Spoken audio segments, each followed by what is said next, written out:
नमस्कार, मी अपर्णा देशपांडे. माझ्या थसथसणारी ठुशी ह्या स्वलिखित कथेचं अभिवाचन करत आहे. हॅलो सासूबाई, पोहोचलात ना सुखरूप? आवाजातला आनंद लपवत दिवाकरनं विचारलं. रात्रीच त्यानं सविता आणि परमपूज्य सासूबाई यांना ट्रेनमध्ये बसवून दिलं होतं. समोरच त्याचा मित्र प्रशांत दोन्ही हातांनी बिर्याणी उरपत होता. होय जावई बापू, पोचले, पण गडबड झाली बघा. नवऱ्या मुलीसाठी घेतलेली ठुशी सविताच्या कपाटातच विसरली.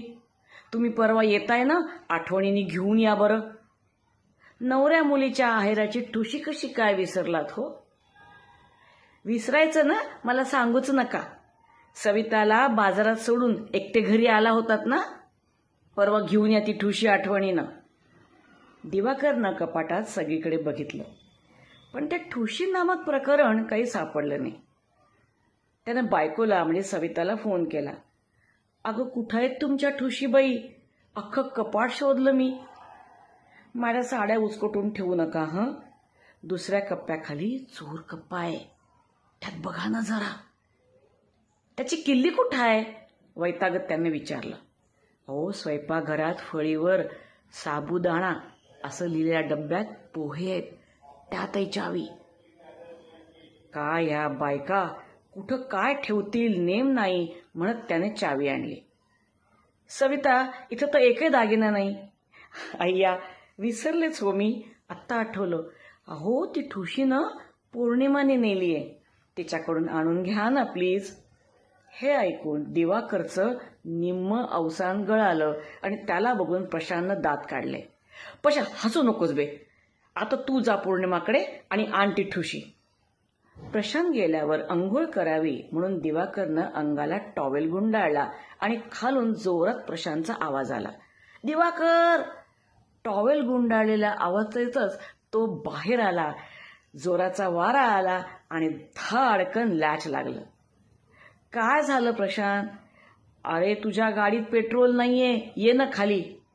गडबड झाली लेका, लॅच लागलंय आणि माझ्याकडे चाव्या नाहीयेत.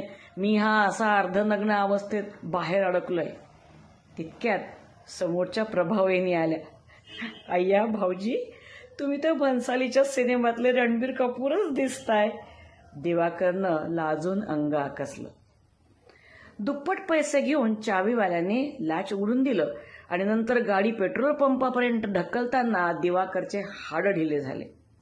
पेट्रोल भरून दोघं पौर्णिमाकडे गेले. ती ठुशी ताब्यात घेतली.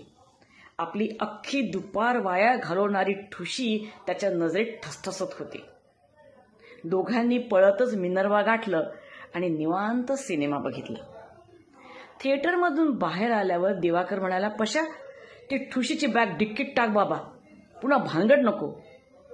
ए दिव्या, माझ्याकडे नाहीये ती बॅग, तुझ्याच तर हातात होती. दिवाकरचं हृदय आता उडून तोंडात आलं होतं. त्यानं आपल्या छोट्याशा मेंदूला ताण देत क्रम पुन्हा एकदा आठवला. आपण पौर्णिमाकडे गेलो, बॅग ताब्यात घेतली. मग मधुर चहावाल्याकडे चहा प्यायलो, तेव्हा ती बॅग माझ्याकडे होती. मी चहा पिताना ती पिशवी बाजूला ठेवली. बाबा पशा लेका, ती बॅग चहाच्या टपरीवर राहिली. कपाळ बडवत दोघं चहावाल्याकडे पळाले. आज त्यांचं नशीब काही जोरावर नव्हतं, कारण चहावाला दुकान बंद करून घरी निघून गेला होता. तिथल्या नंबरवरून त्याने फोन लावला. काका काका, संध्याकाळी आमची एक बॅग राहिली होती इथे. अरे का रे पोरं, तुम्ही? आहे ती बॅग माझ्याकडं. सोनं कोणी असं विसरतात का? धन्यवाद काका, तुमचा पत्ता द्या, आम्ही येतो तिकडे. आता मी आणि कुटुंब निघालोय गावाला, तिकडून आल्यावर देतो तुमची बॅग. मी ठेवली आहे नीट, काळजी नका करू म्हणत काकांनी बरंच काय काय सुनावलं. आता काय करायचं पशा, बायको आणि पप्पू माझी चटणी करतील रे. आयडिया. प्रशांतने त्याला काहीतरी सांगितलं आणि दिवाकरचे डोळे चमकले. शनिवारी ठरल्याप्रमाणे दिवाकर लग्नाला गेला आणि नवऱ्या मुलीचा आहेर जावयाने न विसरता आणला म्हणून पप्पू भारी खुश झाल्या.